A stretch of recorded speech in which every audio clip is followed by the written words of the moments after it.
안녕하십니까. 우여한 목사입니다.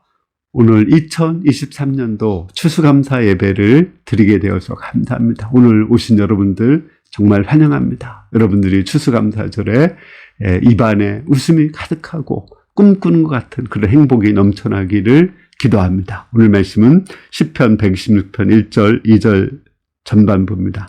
여호와께서 시온의 포로를 돌려보내실 때 우리는 꿈꾸는 것 같았도다. 그때 우리 입에는 웃음이 가득하고 우리 혀에는 찬양이 찼었도다. 여러분들은 입안에 웃음이 가득하고 혀에 찬양이 찼을 때가 언제였습니까? 예전에 여름상에서 이런 질문을 가지고 삶을 나눈 적이 있습니다. 그때 오은혜 목자는 하람이가 태어나서 하람이와 눈이 마주쳤을 때라고 말했습니다. 얼마나 그 진통에 고통이 있었는데 그때가 가장 기뻤다고 말할까요? 그것은 생명이 탄생했기 때문에 그렇습니다. 저도 마찬가지로 제가 거듭났을 때 가장 기뻤습니다. 그때는 마치 하늘 위를 걷는 것 같은, 천국에 있는 것 같은 그런 기쁨이 내 속에서 넘쳐났습니다. 나를 위해서 말씀을 가르쳐주고 기도해준 사람들이 있었기 때문에 내가 그러한 기쁨을 맛볼 수 있었던 것입니다. 마찬가지로 우리가 추수감사절에 이러한 기쁨이 넘쳐나는 것은 올해 눈물로 씨를 뿌리고 기도한 사람들이 있었기 때문에 그렇습니다. 우리 1절에서 3절을 보겠습니다. 여호와께서 시온의 포로를 돌려보내실 때 우리는 꿈꾸는 것 같았도다. 그때 우리 입에는 웃음이 가득하고 우리 혀에는 찬양이 찼었도다. 그때 문나라 가운데서 말하기를 여호와께서 그들을 위하여 큰 일을 행하였도다 하였도다. 여호와께서 우리를 위하여 큰 일을 행하셨으니 우리는 기쁘도다. 이스라엘 백성들은 입안에 웃음이 가득하고 꿈꾸는 같았던 때가 언제냐면 70년 바벨론 포로에서 돌아왔을 때입니다.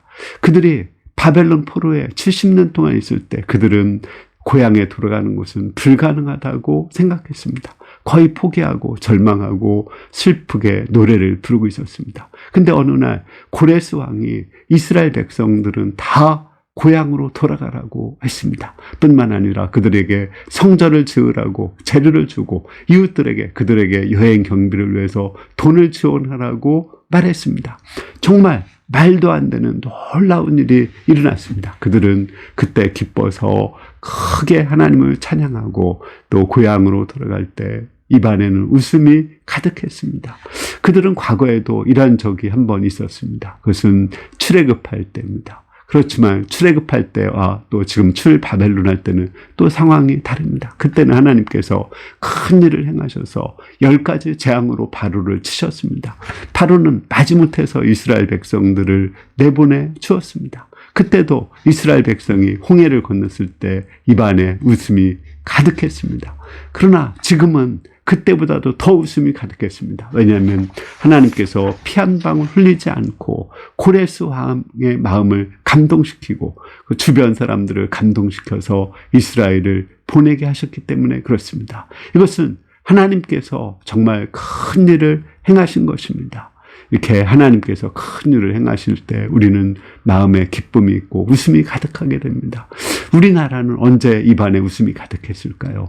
36년 일제 통치에서 벗어난 때입니다. 일제 통치했을 때 그들은 우리의 모든 곡식이나 또는 쇠붙이를 약탈해 갔습니다. 솥이나 숟가락까지도 가져갔습니다. 교회 종탑도 가져갔습니다. 무엇보다도 우리의 자유를 빼앗아 갔습니다. 하나님께 예배하지 못하게 했습니다. 신사참배를 하게 했습니다. 신사참배를 하지 않는다고 감옥에 가두고 사람들을 죽였습니다. 그런데 하나님께서 우리에게 독립을 이루어 주셨습니다. 우리가 독립운동을 해서 또는 독립투쟁을 해서 독립된 것이 아닙니다. 연합군이 일본에게 승리해서 일방적인 하나님의 은혜로 우리가 독립된 것입니다. 저는 독립기념관을 자주 갑니다. 가면서 아쉬움이 있어요. 거기 가면 우리가 독립운동하고 독립투쟁해서 우리나라가 독립된 것처럼 말을 하고 있습니다. 하나님의 은혜가 없어요. 저는 거기에 은혜 기념관을 하나 더 지었으면 어떨까 하는 그런 생각이 있습니다. 이처럼 하나님이 크신 일을 했을 때 우리에게는 입안에 웃음이 가득했습니다. 그렇다고 이스라엘 백성들이 아무 일도 하지 않은 것은 아닙니다. 70년 후에 그들이 나온 것은 처음에 바벨론 포로로 잡혀간 사람들이 나온 것이 아닙니다.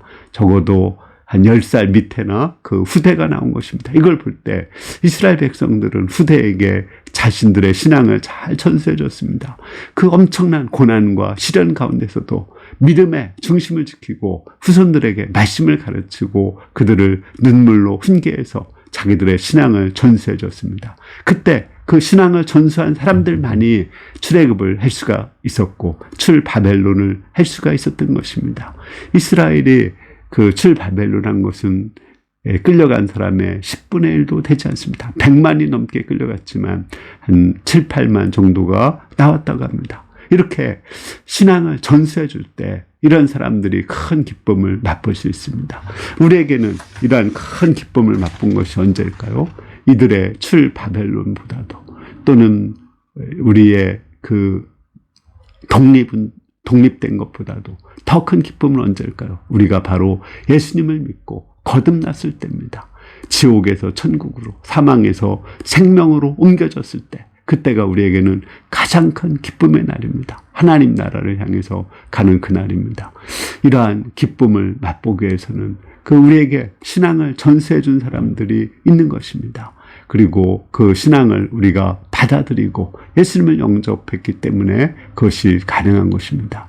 그리고 그 신앙을 지속적으로 지켜야 우리는 입안에 웃음이 가득한 그 기쁨을 지속적으로 누릴 수가 있습니다.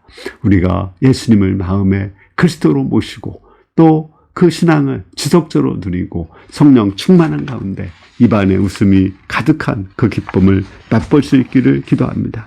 4절에서 6절을 보겠습니다. 여호와여 우리의 포로를 남방 시내들 같이 돌려보내소서. 눈물을 흘리며 씨를 뿌리는 자는 기쁨으로 거두리로다. 울며 씨를 뿌리러 나가는 자는 반드시 기쁨으로 곡식단을 가지고 돌아오리로다.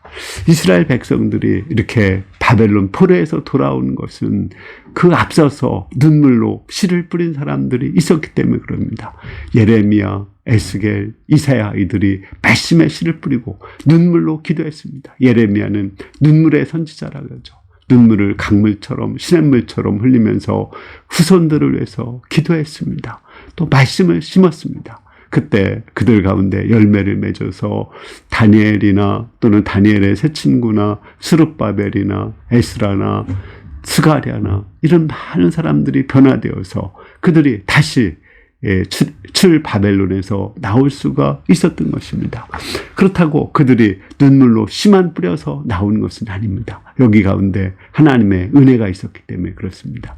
농부가 씨를 뿌리고 또 열심히 농사를 짓는다고 해서 다 열매를 맺는 것은 아닙니다. 그때 날씨가 좋아야 되고 태풍이나 냉해나 가뭄이나 이런 것이 없어야 됩니다. 여기에는 하나님의 은혜가 있어야 되는 것입니다. 하나님의 은혜가 더해질 때 우리는 눈물로 씨를 뿌릴 때 반드시 기쁨으로 거둘 수 있습니다. 그러므로 우리는 눈물로 씨를 뿌리면서 하나님께 기도해야 됩니다. 마찬가지로 우리가 구원받은 것도 우리를 위해서 눈물로 씨를 뿌린 사람들이 있었기 때문에 그렇습니다. 예수님께서 눈물을 흘리면서 이 예루살렘을 보고 우셨습니다. 겟셋마네 동산에서 피땀을 흘리면서 눈물로 기도하셨습니다. 그 기도가 있었기 때문에 많은 사람들이 구원을 받았습니다. 우리가 지금 이 신앙을 누리고 있지만 한국에서 초기에 기독교가 전래되었을 때 얼마나 많은 사람들이 순교를 당하고 박해를 받았습니까? 그들의 그 눈물과 피와 땀이 있었기 때문에 그 신앙이 우리한테 전수되고 우리는 그 기쁨을 맛볼 수가 있는 것입니다. 우리가 이제 기쁨을 맛보았다면 어떻게 해야 됩니까? 우리도 후배들을 위해서 눈물을 흘리면서 기도하고 말씀의 씨를 심어야 됩니다. 그럴 때 그들이 변화되는 큰 기쁨을 우리가 맛볼 수가 있고 또 우리 자신도 기쁘고 그들도 기쁘게 될 것입니다. 우리 이번에 다니엘 기도회 하고 있죠. 저는 그 가운데 지난번 우리 가을상에서 조혜련 씨의 간증을 들었습니다. 이성미 씨는 한 200명 정도의 이름을 생명책에 기록하고 기도하고 있다고 합니다. 그 중에 조혜련 씨가 하나입니다. 조혜련 씨는 남묘 후랭객교를 믿고 배가 세기 때문에 이성미 씨와 절교하고 관계를 맺지 않았습니다. 그래도 포기하지 않고 눈물로 기도했을 때 거기에 하나님께서 은혜를 주시고 다른 사람을 통해서 조혜련 씨를 변화시켜 주시고 또 그가 이제 지금 신학교까지 나와서 말씀을 가르치고 또 성경 읽기 운동을 일으키고 있습니다. 그를 통해서 그 일남 7녀의 그 가족에서 첫째만 빼고 모든 가족들이 다 예수님을 믿고 그 어머니도 예수님을 믿었습니다. 어머니는 남묘 호랭객교회 아주 핵심 멤버인데 그 어머니도 변화되어서 지금 예수님을 믿고 성경을 10독 이상 하게 되었습니다. 이런 놀라운 은혜와 기쁨, 웃음이 가득한 입안에 웃음이 가득한 기쁨이 있었던 것은 눈물로 씨를 뿌렸고 그 가운데 하나님의 은혜가 있었기 때문에 그렇습니다. 지금 우리도 마찬가지입니다. 우리 추수감사절을 보면서 우리에게 정말 기쁨이 가득합니다. 올해 하나님께서 4명의 거듭나는 사람을 허락하셨습니다. 신은철 제 김미연 자매, 이년자 자매, 이다혜 자매가 세례를 받고 거듭나게 되었습니다. 그리고 우리 강성우 형제가 목동 선사하고 백대연 윤현주 목동이 목자 선서를 하게 되었습니다. 또 마가 목자님은 그 20대가 넘게 내려오는 그 집에서 이제 제사를 폐하고 추도 예배를 드리게 되었습니다. 이런 놀라운 변화는 많은 사람들이 눈물로 기도했기 때문에 그렇습니다. 태민 형제는 4년 만에 돌아와서 우리에게 큰 기쁨이 되었습니다. 눈물로 말씀을 가르치고 기도하는 사람들이 있었기 때문에 우리가 이러한 기쁨의 열매를 맛보고 천국에 가서는 더 큰 기쁨으로 우리가 덩실덩실 춤을 추고 입안에 기쁨이 웃음이 가득하고 또 찬양이 우리 입에 가득하게 될 것입니다. 우리가 내년 또 추수감사 예배를 생각하면서 우리도 생명책을 만들어서 거기에 적어도 한 10명 정도의 이름을 적고 그들의 이름을 위해서 매일 기도할 때 하나님께서 그 가운데 은혜를 주시고 또 우리가 만나는 사람들에게 말씀을 가르칠 수 있는 사람들에게 때를 얻든지 못 얻든지 말씀을 가르칠 때 기쁨으로 곡식단을 거두게 하실 줄을 믿습니다. 우리가 눈물로 씨를 뿌려서 내년 또 추수감사제도 기쁨이 가득한 추수감사제가 될 수 있기를 기도합니다. 기도하겠습니다.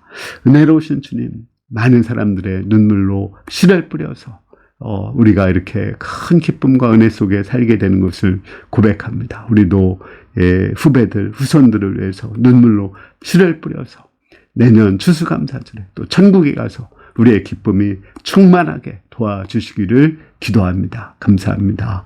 예수님의 이름으로 기도했습니다. 아멘. 추수감사 예배 드리면서 오늘부터 우리가 생명책을 만들어 10명 이상은 우리가 항상 기도해서 이렇게 천국에서 또 내년 추수감사제에 우리가 기쁨이 넘쳐날 수 있기를 기도합니다. 감사합니다.